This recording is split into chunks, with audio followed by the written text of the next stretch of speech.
Today we're taking a look at these LED lights that I bought for our home. I did get these off of Amazon. There are 6 in this box.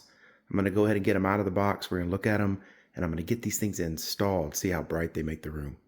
Check that out. I bought the black ones, so they have this black rim around them. Nice white, just round circle here. It's going to be mounted to the ceiling. And then on the back, it's got this little insert here that comes out.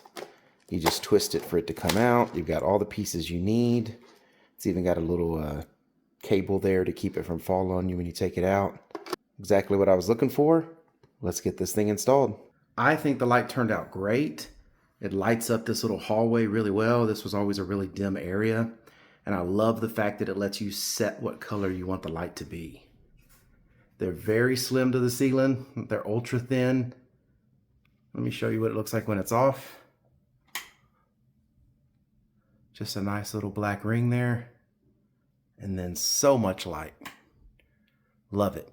These are dimmable too. If you get too much light out of them, you can dim them, but this is exactly what I wanted. We needed a lot more light in this hallway. I got 3 more hallways to do, but I think this thing is great. I really like it. I think you will too, and hope all this info was helpful.